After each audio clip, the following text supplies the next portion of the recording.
Shalom, people. This is Brother Laos coming at you with another video. And I've been a Trekkie for a long time. I've pretty much watched all the episodes of the original Star Trek. Now, all the ones after that, all the series after, I can't say that I'm up on them. I never really got interested. I've always kind of stuck with the original episodes, and also the cartoon that came out in the 70s. I used to watch that because I was a child, but I watched every Star Trek episode, and it was one in particular that really used to trip me out. It was one called the path the way to Eden, and in it, um uh they came across this group of, basically, I guess, space hippies, and they was being led by this doctor something. I can't remember his name, but he had some maldeformed ears or whatever. But what he was talking to these young people was that there was a planet called Eden, that they could all go. And being that Star Trek was mainly in the 60s, a lot of the episodes kind of revolved around what was going on. You had the hippie movement, the counterculture movement that was going on. So in this episode, these space hippies kind of like was trying to get Captain Kirk and the Enterprise to take them to this place that they call Eden. And so anyway, they was able to worm their way in, and was able to through this doctor, because he was a brilliant scientist or whatever. They was able to figure out how to get control of the Enterprise, and they found the coordinates to the so-called planet Eden. And so they was able to beam down to the planet or whatever, and then to speed this thing up, when Captain Kirk and all them finally got down to the surface, because they looked at it, they said, hey, look, although this planet looks green, all the vegetation and everything is acidic. If anybody even touch it, they'll be burnt, or if they ate anything, they would be dead. So, of course, once they got down there to the planet, though, all those space hippies, along with their doctor, had, you can see, and it was all burnt up, and they was dying and everything. And of course, Kirk always has something to say at the end. But basically, it was like, there's no way we ever gonna get back to Eden. There's no way we ever gonna get back to Eden. We have to make the Eden where we are at. We had to make the best of it.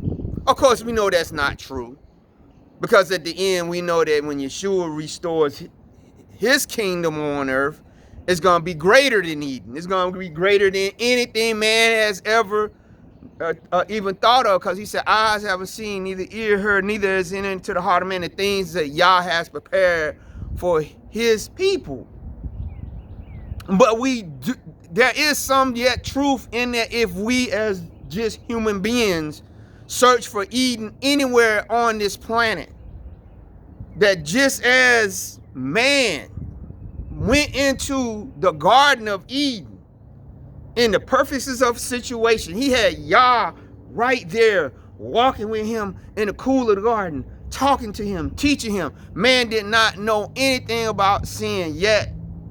He was so yet intrigued and so yet drawn by the power of the knowledge of the good and evil, that through temptation of the woman tempting him, after she was tempted by the serpent, mankind all fell, and thereby was cast out of Eden and was put out to the elements, to never be able to be allowed back in there until a Savior would come and be able to bring them back. We know that Savior is Yeshua. He is the second Adam. He is the one that did not fall to temptation of the devil when the devil presented some of the same temptations he presented to Adam and Eve, that they succumbed to. Our Messiah was able to knock them all down.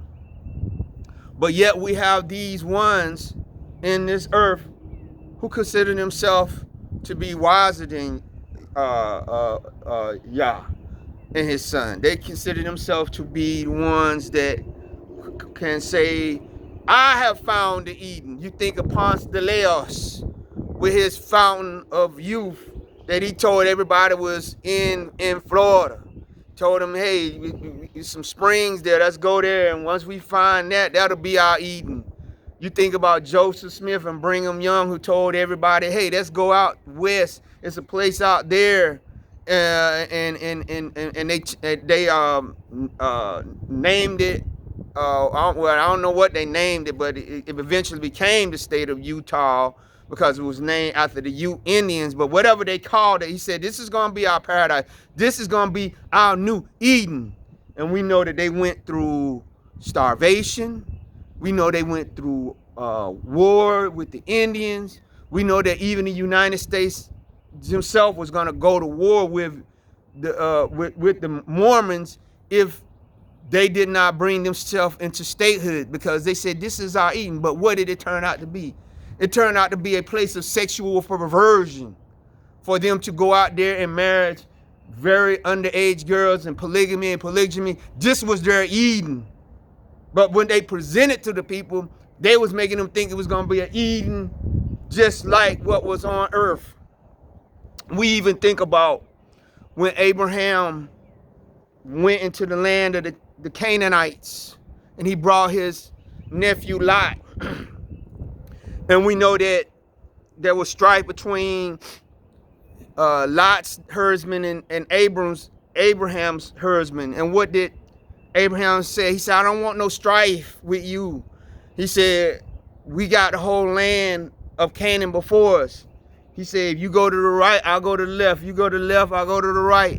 We know that Lot chose the plains of Sodom, which the Bible said was what?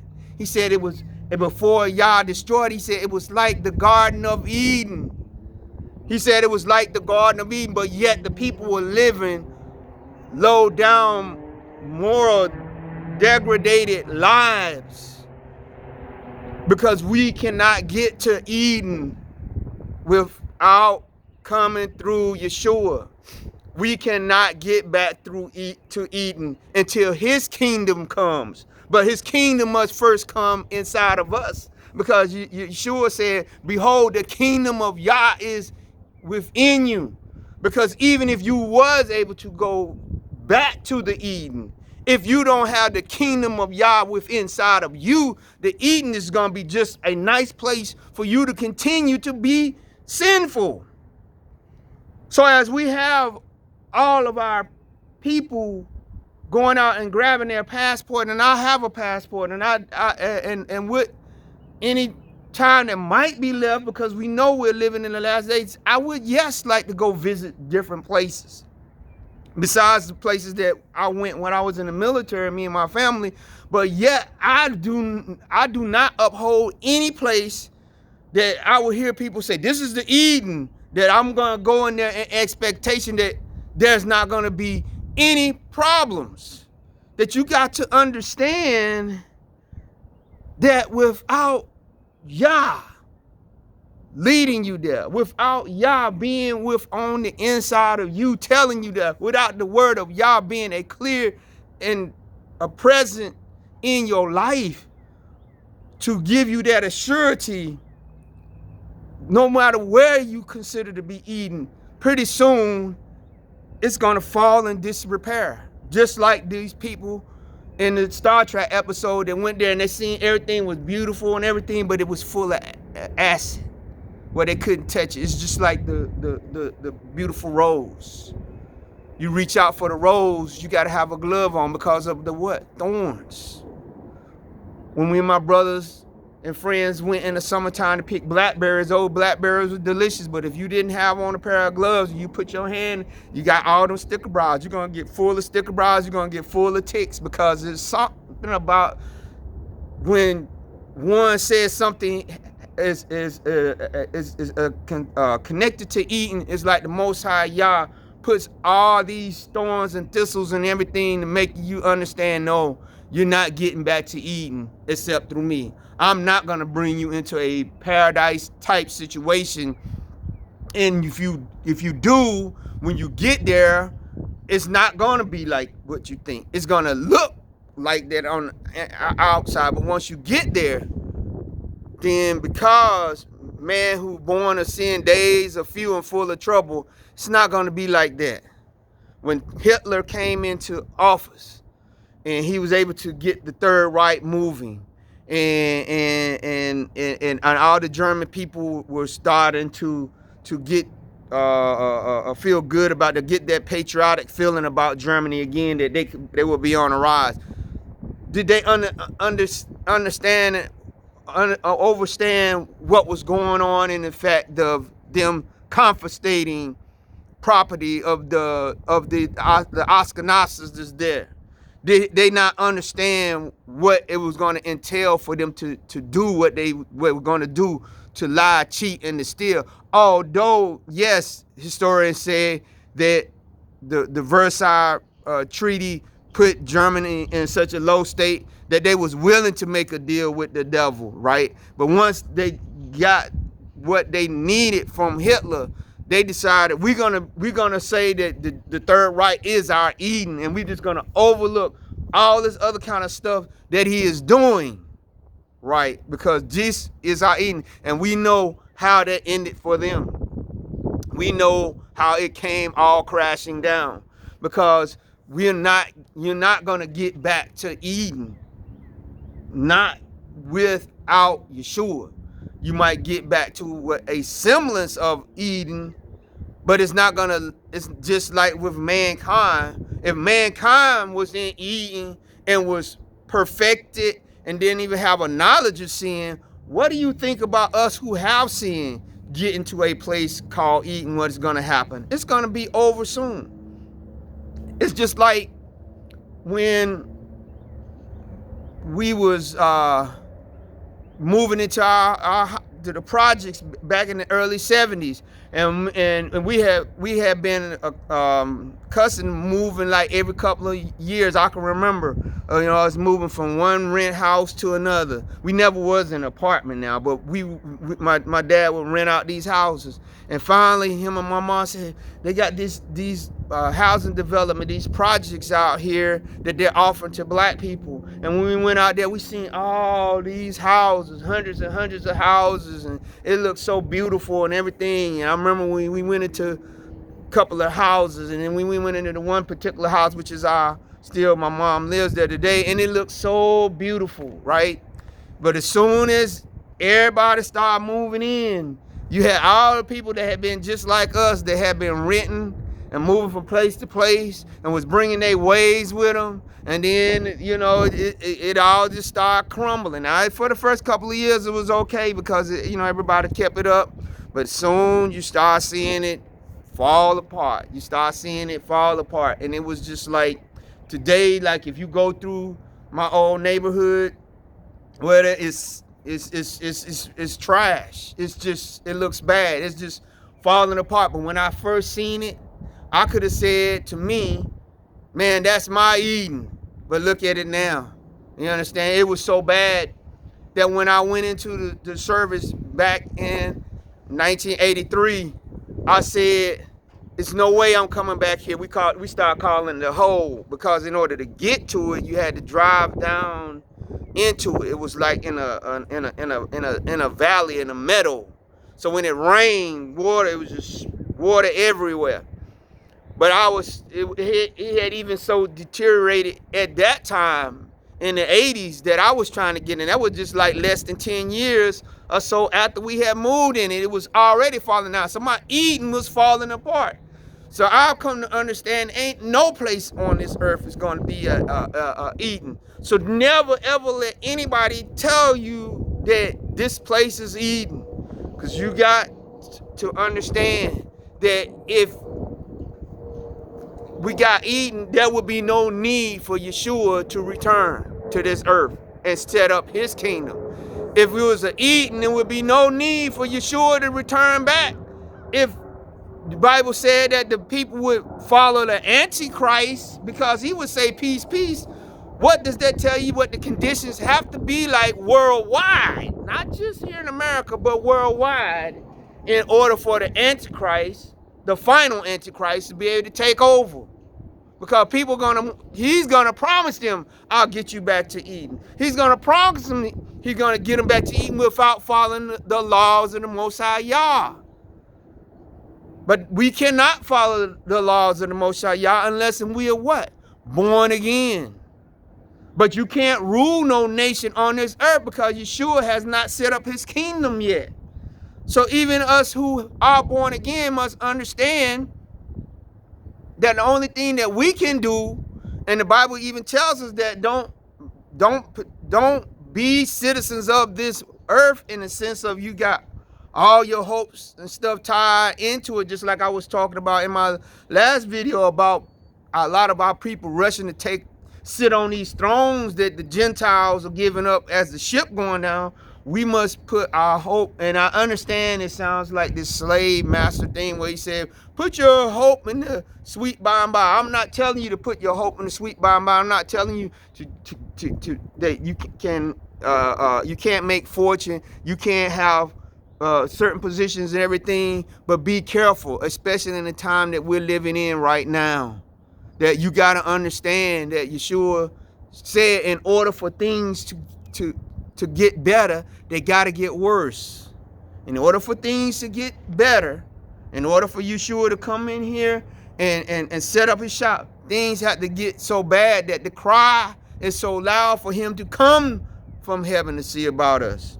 That if we're going around saying all these different places, Eden, you get here, everything will be okay, whatever. I'm not saying that we should look for a place that's unrestful. I'm not saying that we should always be pessimistic or whatever, but that's not be foolish. That's not going like some of our people did during the civil rights era, and when they got some of these civil rights bills and they got integration, that they just say, hey, the work is done. And yeah, the work was done. We were done. We were done for. That if they had kept, they would have said, look, we need to change up the strategy here because the original strategy that we had, it ain't working. But they didn't do that. They said, we finally got Eden here in America. We're at peace with the Caucasian people. They're letting us eat with them. They're letting us go to school with them, but we didn't realize it wasn't an Eden. And look at us now. We're more divided than we have ever been as black people. We're so divided. We don't have no cohesiveness. But again, that's scripture. And so with that, I'm gonna say we got to come to the realization that until Yeshua gets here and sets up his kingdom, that it's gonna be like this. That the best we can do every day is pray that Yah leads us not into temptation, but delivers from the hand of the evil one. That one day you could be sitting in a type of Eden, but then in the next day you could be like Adam and Eve, being cast out of the garden and off into the world to fend for yourself against the elements. So with that, I'm saying we got to cry out for Yeshua to come. It's even a blessing for those, the Bible said, those that look for his return. It's a blessing for you to long for his return. It's a blessing. And even if Paul said, if I die waiting, if I die, I'm still going to be blessed when he comes back and I'm resurrected and I'll be in his kingdom. So with that, I'm going to say, just keep your eyes on the prize, the high calling of Yah through Yeshua HaMashiach. And with that, I'm going to ask you to give this video a thumbs up. I'm going to ask you to subscribe. I'm going to ask you to leave a comment. I'm going to ask you to call on our King, Yeshua HaMashiach, to come back to set up his kingdom on this earth and bring back Eden to this earth again. Be blessed.